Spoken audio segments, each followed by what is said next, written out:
Allah Maha Pemberi rezeki. Kita nggak boleh khawatir. Kalau kita, apa arti yakin dalam bahasa Arab? Istilahnya apa? Percaya dalam bahasa Arab istilahnya apa?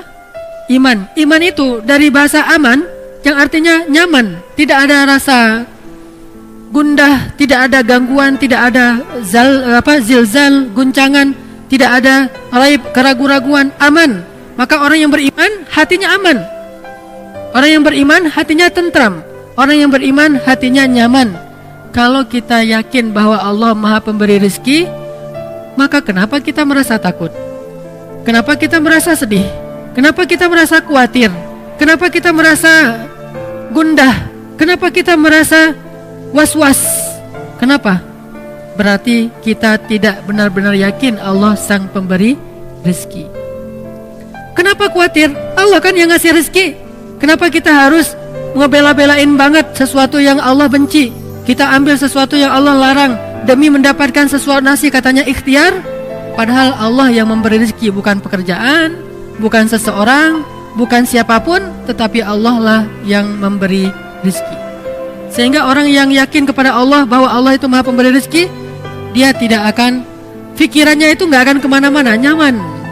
Tapi ketika dia mulai suuzon sedikit saja, bisa gak ya saya makan hari ini? Berarti dia sudah suuzon kepada zat Allah Sang Maha Pemberi rezeki. Kalau saya nanti nikah, saya bisa ngasih makan gak kepada istri dan anak-anak saya? Asa ayyughniyahumullah, kata Allah. Allah yang akan mencukupkan kebutuhan mereka. Yughni bukan cuma cukup, memperkaya mereka. Ngapain lagi khawatir? Yang penting laksanakan perintah Allah. Kalau Allah bilang kerja, ya kerja. Allah bilang cari yang halal, ya cari yang halal. Setelahnya gak usah khawatir. Maka belajar akidah itu nomor 1 dalam agama. Namanya fiqhul akbar, fikih terbesar. Baru setelahnya ada fikih asghar, yaitu ibadah dan muamalah. Fikih yang paling besar, orang Indonesia itu jarang belajar. Baru masuk ke musola, ke masjid, anak kecil baru TK atau SD langsung diajarkan tentang sholat, fikih kecil. Diajarkan tentang akhlak, fikih kecil. Sedikit yang diajarkan tentang akidah, yang itu adalah fikih besar. Sehingga walaupun dia udah sholat, walaupun dia udah tahu tentang ibadah, tapi dia belum punya keyakinan yang kuat sehingga gampang galau. Muncullah generasi galau. Kenapa? Nggak ada akidahnya. Coba lihat di Mekah, ayat-ayat yang turun di Mekah, apa isinya? Akidah akhirah, akidah akhirah, akidah akhirah. Iman kepada Allah, iman kepada hari akhir. Itu aja terus isinya. Baru nanti setelah di Madinah muncul sholat yang sudah 5 waktu.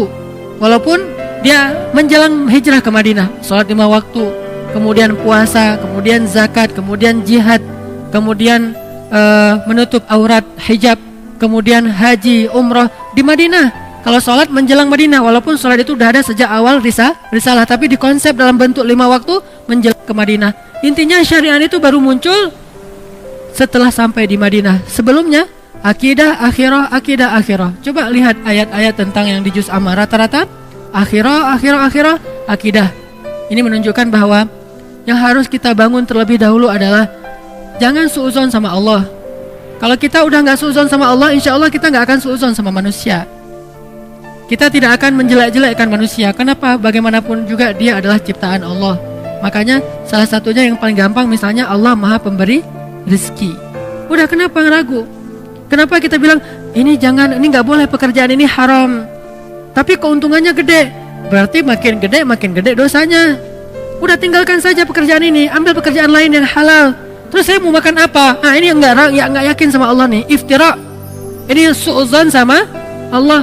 Kalau misalnya dikatakan ini haram Ustaz, haram. Tanya lagi ke Ustaz lain, Ustaz ini halal enggak? Haram. Ustaz ini halal enggak? Haram. Dalilnya jelas. Ya sudah, mulai hari ini juga saya langsung akan resign. Saya akan minta berhenti. Bahkan uang pensiunnya pun saya enggak berani makan. Kalaupun saya ambil, saya kasih ke fakir miskin, tapi saya tidak akan makan. Kenapa? Saya tahulah Allah yang Maha Pemberi rezeki. Falima syak. Lalu kenapa ragu? Kenapa was-was? Kenapa khawatir? Gara-gara kurang yakin kepada Sang Pemberi rezeki.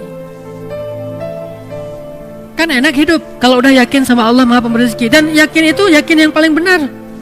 Kalau keyakinan kepada selain Allah, keyakinan yang palsu. Hari ini kita mendapatkan bukti, besok udah nggak ada lagi bukti itu, dia sudah mengecewakan. Tapi kalau yakinnya kepada Allah, Allah Maha benar. Kita sering mendengar itu, shadaqallah. Bahkan kalau ada orang yang ngaji lupa bilang shadaqallahul azim, kita protes. Tapi kita nggak percaya sama Allah, itu aneh tuh. Ada orang ngaji, kan shadaqallahul azim itu bukan bagian dari ayat ya. Jadi kalau kita habis ngaji bisa bilang shadaqallahul azim itu dengan keras atau pelan. Nggak harus shadaqallahul azim, itu kan qori. Kan kita nggak harus gitu. Kita bisa baca misalnya wasa'at masira, shadaqallahul azim, bisa. Atau bareng-bareng shadaqallahul azim semuanya, kan bisa kan? Namanya juga bukan ayat. Kalau lupa dibaca pun tidak dosa. Tapi karena luar biasa ya kita ya, hebat. Kalau ada yang lupa bilang shadaqallahul azim, Ustaz kok tadi nggak pakai shadaqallahul azim? Tapi giliran dikatakan yang tadi Allah Maha Pemberi rezeki, tinggalkan pekerjaan itu. Terus nanti saya makan apa? Mana shadaqallahul azim? Mana yang dia bilang Allah itu Maha benar? Udah gitu terjemahannya salah lagi kan? Maha benar Allah dengan segala firman-Nya.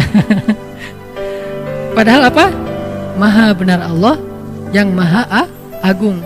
Oh kok gitu Ustaz? Kan udah berpuluh-puluh tahun sejak zaman Soekarno kita udah Maha benar Allah dengan segala firman-Nya. Itulah orang kita, kalau udah jadi kebiasaan nggak mau lagi diubah. Takut dengan perubahan. Dia bilang nggak boleh fanatik. Kenapa fanatik kepada yang nggak benar? Kenapa nggak berfanatik kepada yang benar? Itu aja udah terjemahannya salah. Dan terus kenapa juga harus kalau ada qori itu terus sari tilawah harus perempuan? Mentang-mentang gara-gara istilahnya sari gitu harus perempuan? Shadaqallahul azim. Udah sebelahnya aku berlindung dari godaan setan, nunjuk lagi tuh. Yang terkutuk.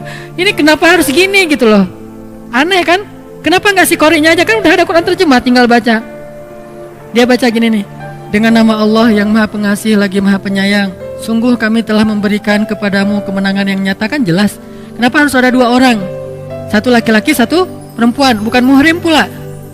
Saya qori waktu kecil, jadi saya sering tampil di televisi. Malam Jumat, sari tilawahnya perempuan. Masih kecil untungnya. Coba kalau udah remaja, sari tilawahnya perempuan, qori'ah, suaranya bagus. Dia aku berlindung apa segala macam. Nanti kalau ayatnya tentang neraka, oh, kayak orang baca puisi kan?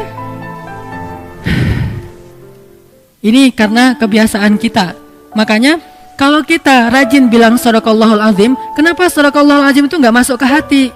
Kenapa cuma di lisan? Shadaqallahul azim, Maha benar Allah yang Maha Agung. Kenapa enggak? Oh benar tuh, memang benar, ayat itu memang benar.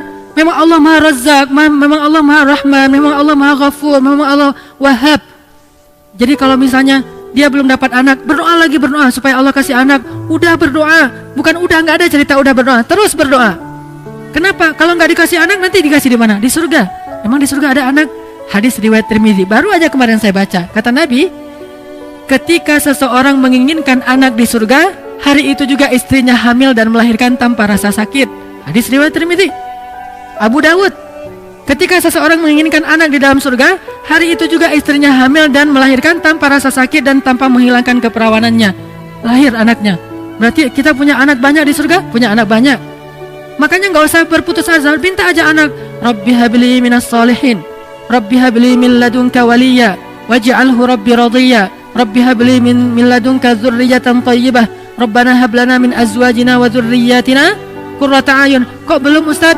Ala inna nasrallahi qarib, innallaha sami'ud du'a, Rabbi habli minas salihin, Rabbi habli minas salihin. Terus saja minta. Kenapa? Allah kita yakin Sami', Maha mendengar. Dan kita yakin, kata Nabi dalam hadis qudsi, Allah berfirman, aku malu kalau melihat hambaku mengangkat kedua tangannya lalu aku tidak mengabulkan doanya, itu aku malu. Maka kalau kita yakin sama itu, terus saja minta. Allah nih pasti malu nih gak ngabulin, Allah beri saya anak, pasti Allah malu, pasti Allah mendengar. Tapi kalau kita bilang Allah dengar gak ya, itu suuzon. Allah mau ngasih gak ya, saya khawatir Allah gak akan ngasih, itu suuzon. Karena Allah sendiri mengatakan, aku ujibu da'watad da'i idza da'ani. Aku pasti mengijabah. Pasti aku akan memberikan apa yang Mereka minta, maka mintalah ke Allah. Kalau kita ragu, Allah ngasih nggak ya? Allah mendengar nggak ya? Berarti kita udah su'udzan terhadap Allah, iftira. Padahal Allah sami'ud du'a, Allah wahhab, maha pemberi, Allah syakur, maha menghargai, Allah razak, maha memberi rezeki. Ini nggak boleh kita ragukan sedikit pun, sampai nanti kita malah bersu'udzon kepada Allah. Mengurangi hak Allah itu nggak boleh.